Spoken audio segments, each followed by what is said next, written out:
समुद्रगुप्त को भारत का नेपोलियन क्यों कहा जाता है? कुछ इतिहासकार हैं जिन्होंने समुद्रगुप्त को भारत का नेपोलियन कहा है। आखिर नेपोलियन कौन था? नेपोलियन एक बहुत ही साधारण परिवार में जन्म लेने वाला व्यक्ति था, जिसका जन्म इटली के क्षेत्र में हुआ था और बाद में वो इसके पिता जो है फ्रांस की सेना में सेवा कर रहे थे, तो वो फ्रांस चला गया था।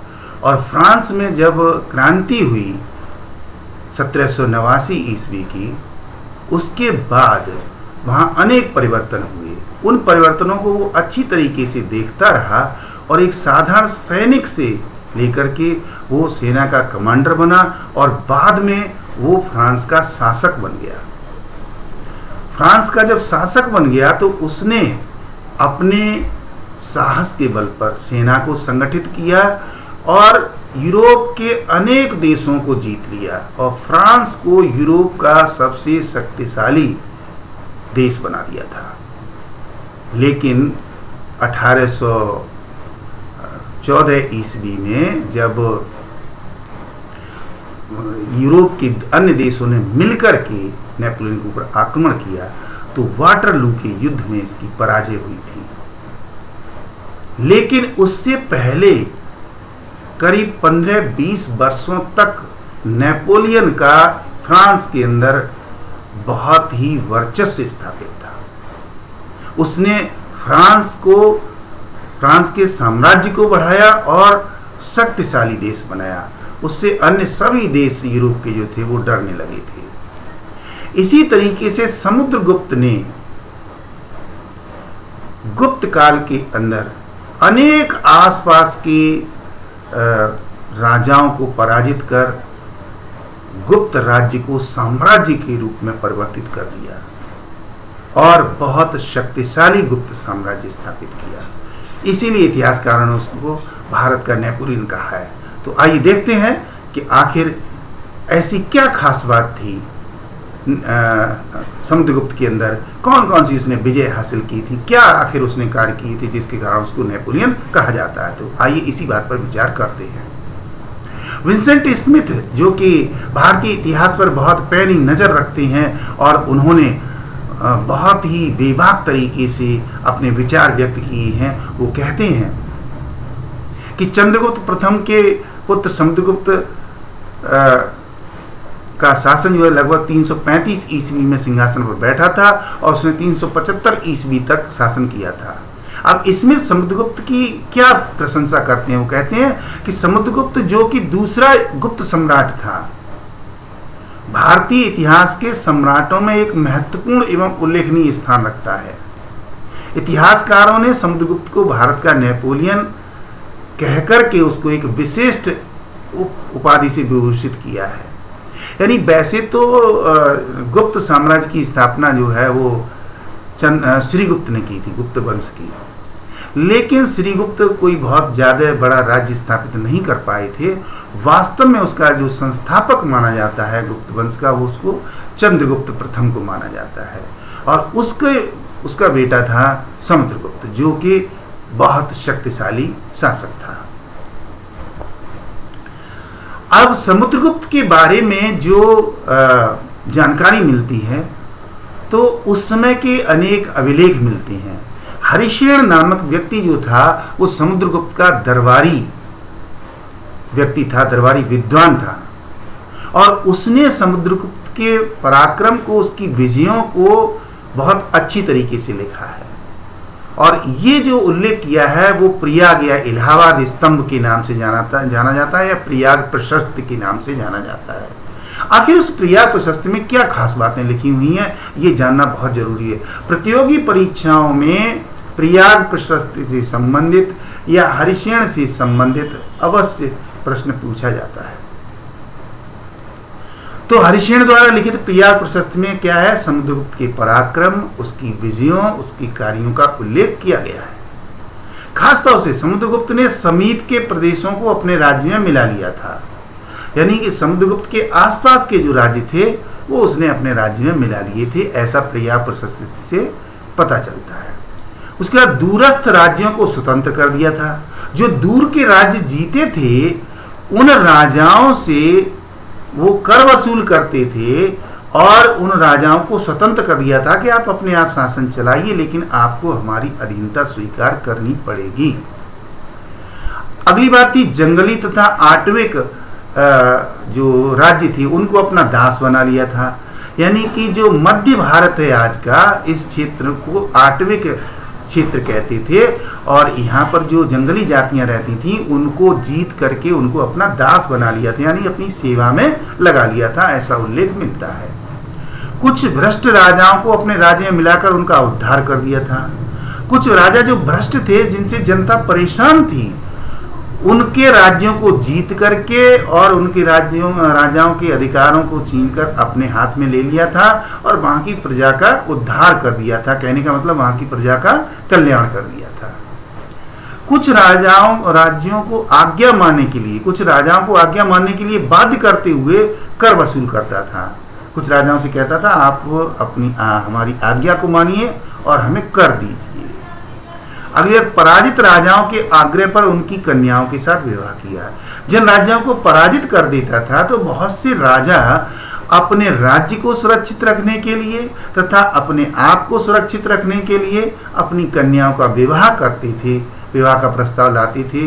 तो हरिशरण ये बताते हैं प्रयाग प्रशस्ति में कि समुद्रगुप्त ने अनेक पराजित की हुई राजाओं की कन्याओं के साथ विवाह किए हुए थे। और हरिशरण तो उनकी प्रशंसा में यहाँ तक लिखते हैं कि ऐसा कौन सा गुण है जो उसमें नहीं था, अर्थात समुद्रगुप्त को वो सर्वगुण संपन्न सम्राट कहते हैं। अब समुद्रगुप्त को नेपोलियन क्यों कहा जाता है, आखिर उसके पीछे क्या कारण है, ये जानना बहुत जरूरी है। तो सबसे पहला कारण हम देखेंगे उत्तर भारत पर विजय प्राप्त करना। उत्तर भारत का जो पूरा इलाका था उस पर उसने विजय प्राप्त की थी। अब यहाँ उत्तर भारत पर 9 नागवंशी राजा थे। 9 नागवंशी राजा जो थे वो राज्य करते थे, उनके साथ इसने युद्ध किया और इन सभी 9 राजाओं को पराजित किया था। ये राजा थे अच्युत, रुद्रसेन, मत्तिल, नागसेन, गणपति नाग, नागदत्त, चंद्रवर्मन, नंदी और बलवर्मन। ये यद्यपि ये राजा कमजोर नहीं थे, शक्तिशाली थे, लेकिन इनके अंदर एकता नहीं थी और उसका फायदा उठाते हुए समुद्रगुप्त ने अपनी सबल सेना और साहस के साथ इनका मुकाबला किया और इन राजाओं को पराजित कर दिया और संपूर्ण आर्यावर्त पर अधिकार कर लिया। यानी जो उत्तर भारत का इलाका था इसको आर्यावर्त कहा जाता था और जो दक्षिण का भारत का इलाका था उसको दक्षिणापथ कहा जाता था, या उसको कहना चाहिए द्रविड़ क्षेत्र कहा जाता था। तो पूरे आर्यावर्त पर यानी पूरे उत्तर भारत पर अधिकार कर लिया था नागवंशी राजाओं को हरा करके।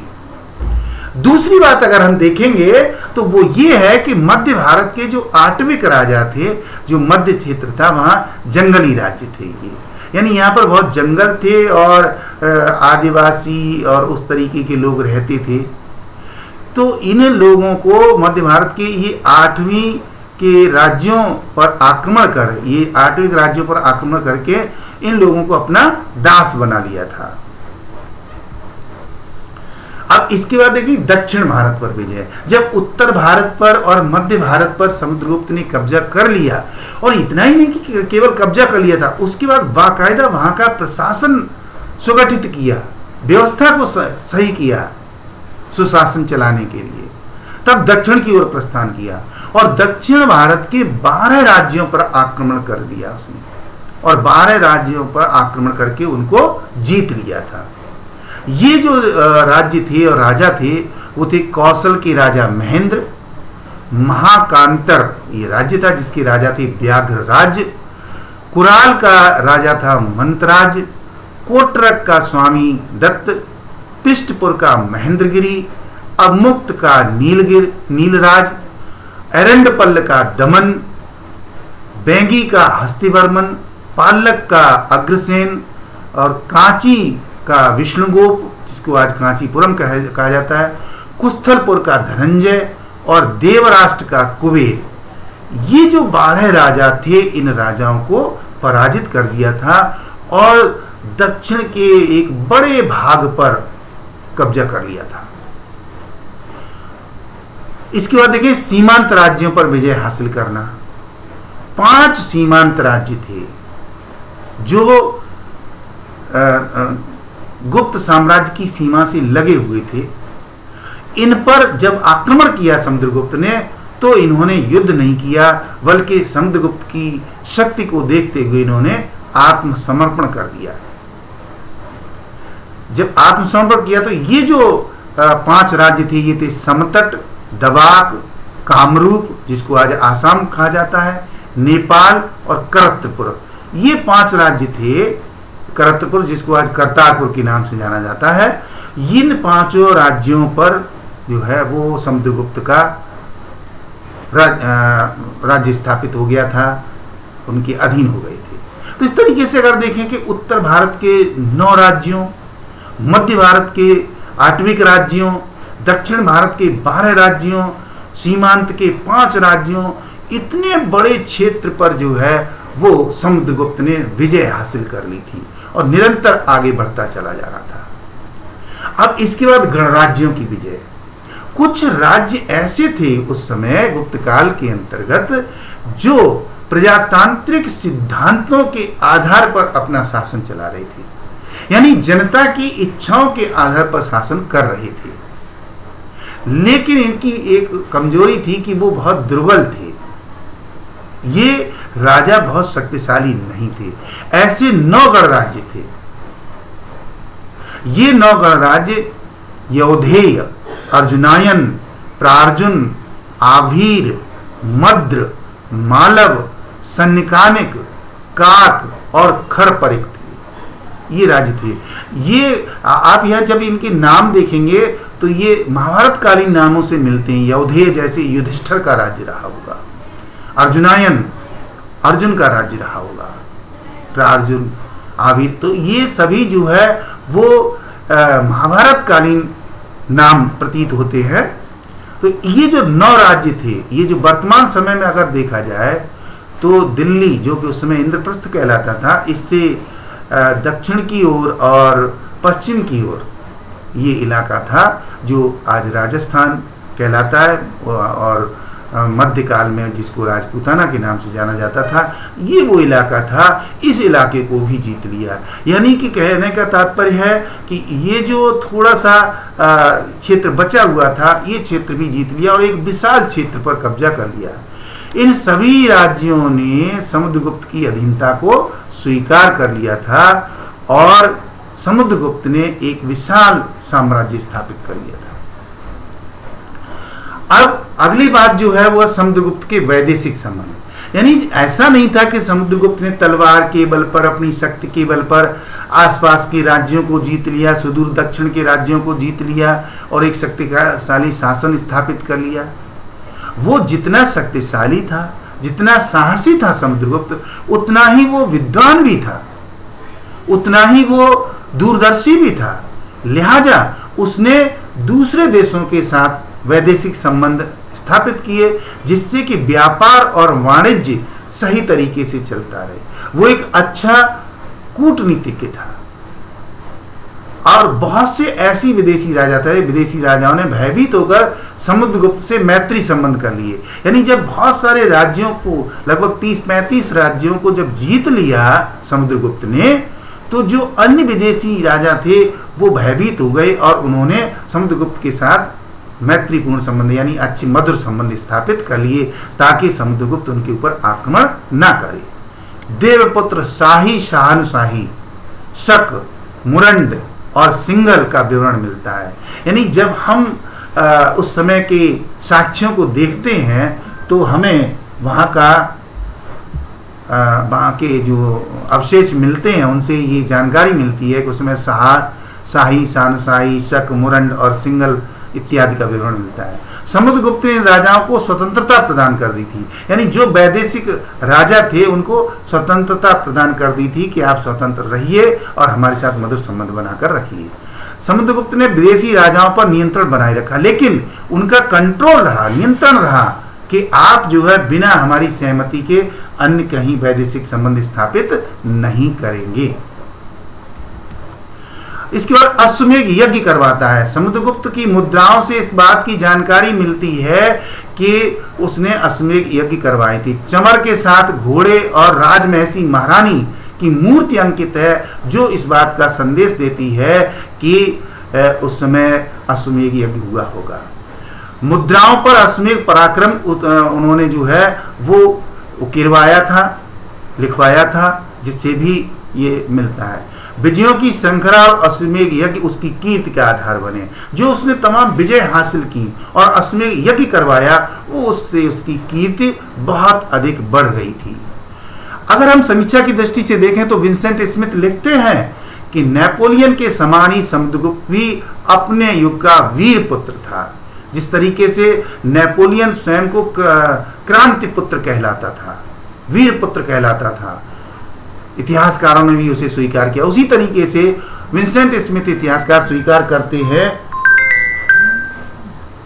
कि वो भी जो है बहुत वीर पुत्र थे। आरसी त्रिपाठी के अनुसार समुद्रगुप्त में विरोधी गुणों का मिश्रण था। वह केवल युद्ध विद्या में ही पारंगत नहीं था, वरन शास्त्रों का भी ज्ञाता था। स्वयं सुसंस्कृत होने के साथ वह विद्वानों की संगति का प्रेमी था। ऐसा रमेश चंद्र त्रिपाठी जी स्वीकार करते हैं। आरसी मजूमदार जी कहते हैं कि इसमें कोई संदेह नहीं है कि समुद्रगुप्त का व्यक्तित्व महान, प्रभावक व अद्वितीय था। उसने भारतीय इतिहास में नवीन युग का प्रादुर्भाव किया। तो इस तरीके से इतिहासकार इस बात को स्वीकार करते हैं कि समुद्रगुप्त का एक बहुत बड़ा योगदान था।